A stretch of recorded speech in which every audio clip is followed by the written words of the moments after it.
By show of hands, how many of you feel that you're getting what you're worth, whether it's financial compensation, recognition from family, friends, or your colleagues, relationships, self-expression? How many of you feel that you're getting what you're worth? 5, okay. Follow-up question. Even if you think you're getting what you're worth or believe that you're getting what you're worth, how many of you would like to have more? Every hand should be up with that one. We've got 2 things that we need to know.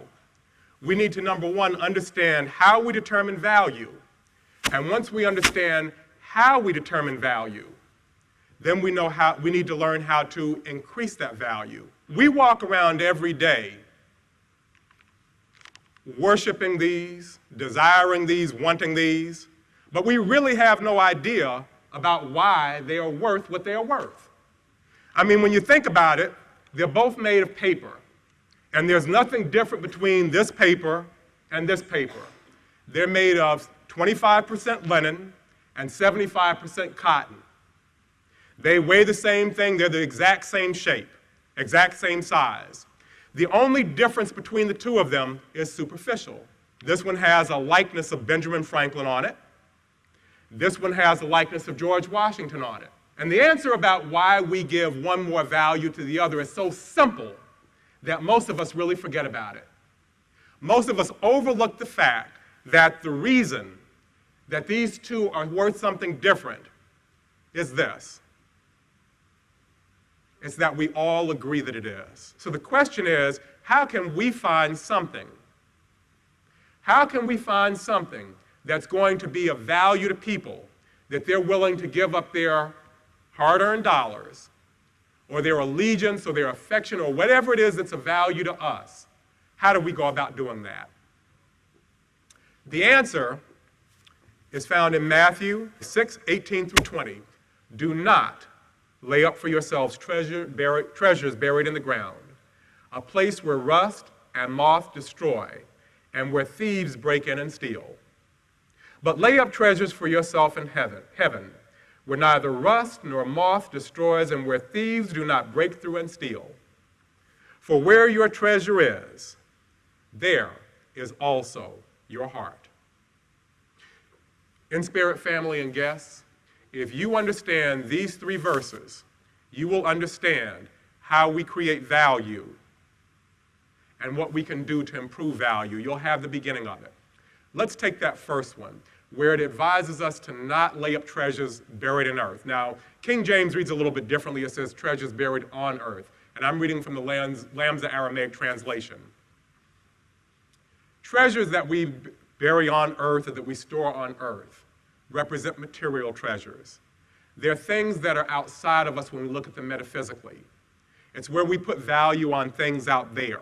It's value that we put on things like education, on what I know, on what I mean to people. We put value on the prestige that we think that we get from holding a quote-unquote particular position. It's value that we put on what our employer tells us that we need. And in fact, in this country, what they do in our education system is they don't teach us so much how to learn. They don't teach us how to earn. They teach us to become good workers. They teach us how to fill a position. And what ends up happening is when the world changes and that position is no longer needed, you're out of luck. You're up a creek without a paddle. One of the things that we need to look at when we're looking at value is not necessarily the thing, it's the principle behind it. So let's move on to that next part where we're not relying on the things outside of us. Let's talk about what's inside of us. Now, the kingdom of heaven, we know, is in consciousness. It's our thoughts, it's our ideas, it's our imaginations. And once we know that we can use our minds, to create value, to come up with ideas, things of worth, that's where it is that we're going to find ways that we can create value. Because the next verse tells us that where a person's treasure is, that's where their heart is. And that is the key. Once we understand where people's hearts are, what they need, what they desire, what they want, and we find a way to give it to them, then they will be willing to part with their treasure. And if you can find enough ways to serve enough people you will have everything that you want. Most of us do it the opposite way, though, don't we? It's not what I know. It's not what I have that creates value. It's what I do with what I know. And for those of you who are saying, I've completed X amount of years of school, I have this degree, I know this, I know that, that's all well and good. But until you can use that to satisfy a specific need, you won't get a dime from it. And that's the mistake that many of us make. We feel like I need to think I'm worth more, so I should be paid more.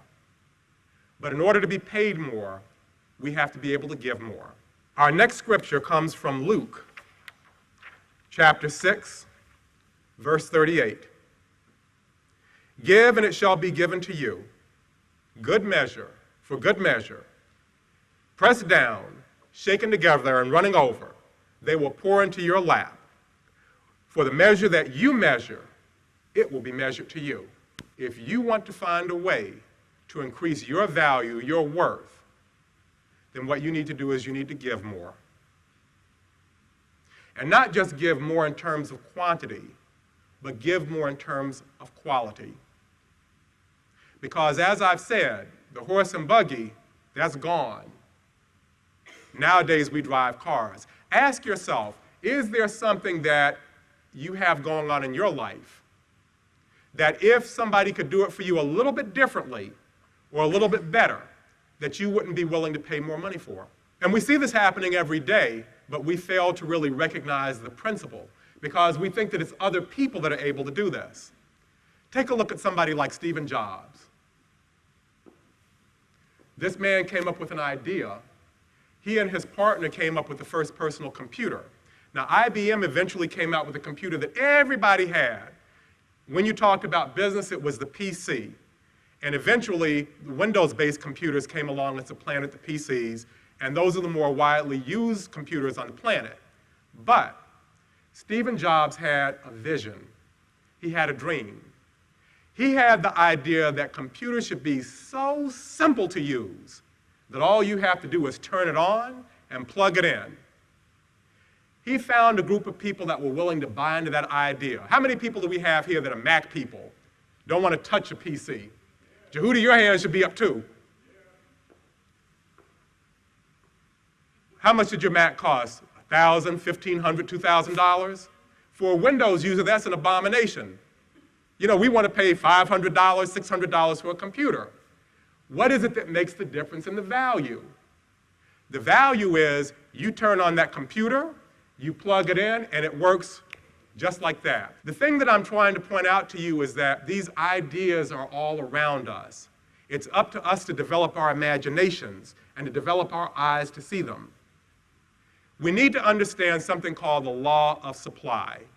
Now, many of you are familiar with the laws of supply and demand. Well, the spiritual law of supply is a bit different. The spiritual law of supply says that all the supply that you need already exists. What you need to do is find a way to create the demand. And when you think about it, think about the car that we have today. This is the year 2013, the year of our Lord 2013. History goes back before that time, thousands of years. The Jewish calendar is more than 5,000 years old. All the materials, everything that we needed to build a car has existed always on this planet up to now. But it was only roughly 100 years or so ago that anybody came to get up with the idea of how to make a car. So what that's telling us is that the supply is there. For those that say, I don't have this or I don't have that, it's there. The problem is that you have not expanded your consciousness in a way to find the idea, the thing that you need to do to take that supply and to bring it into manifestation. And when you do, people will beat a door to your path. People will beat a path to your door, rather. We need to find those ideas, to use our imagination, those God-given gifts that we have inside of us. And they will give us what we need to be able to create value. Now, some of you are saying to yourselves, well, that's good, but I ain't got no ideas. I don't know what to come up with. I don't know what to do. But the truth is that you do have an idea. You're selling yourself short. You may not be Stephen Jobs. You may not be Thomas Edison.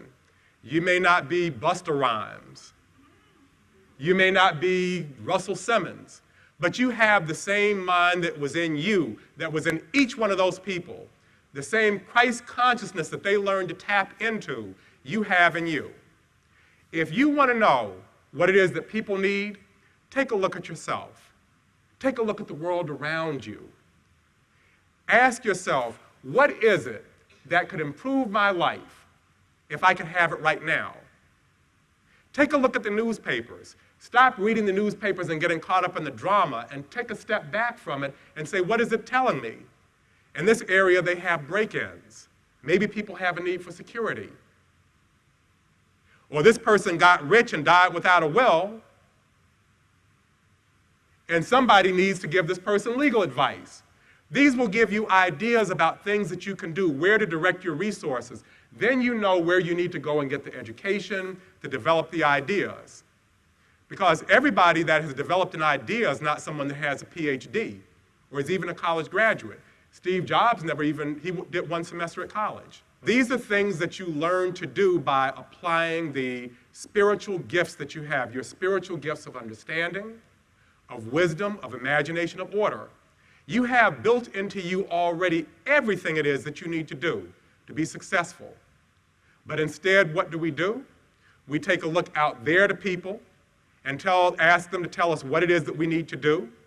We take a look to other people and ask them to make us feel good, when we need to be taking a look in ourselves and finding the hidden treasures that we have inside of us. What we need to do is we need to start giving more where we are. Some of us have ourselves so tied into a job. And I'm not knocking jobs because I've got one too. But I'm telling you, some of you are so locked into a job that you're so scared and so nervous that that job is going to fire you that you're afraid to step out on your God-given abilities. You need to have the understanding. You need to know about yourself. If they're not going to do it for me, somebody else can. You may not be rewarded by the person who's there right now, but you're going to develop something that nobody can take away from you. And when they can't take it away from you, when thieves can't break in to steal from you, it's not going to rot away from rust. You can take that someplace else and use that to get what it is that you need.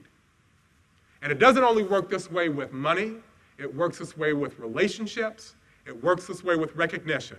And until each and every one of us learn how to give in that same way, give unselfishly, give of ourselves to one another, you're never going to have everything that you want.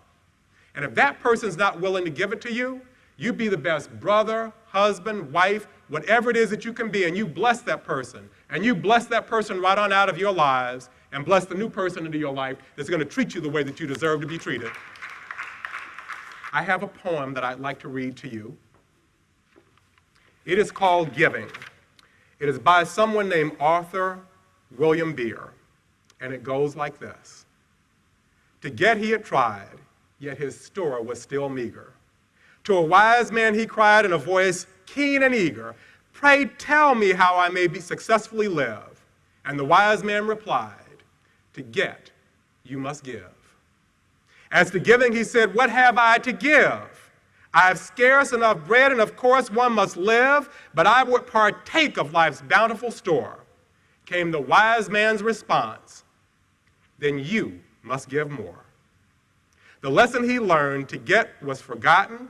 Toward mankind he turned with a love newly begotten. As he gave of himself an unselfish living, then joy crowned his days, for he grew rich in giving.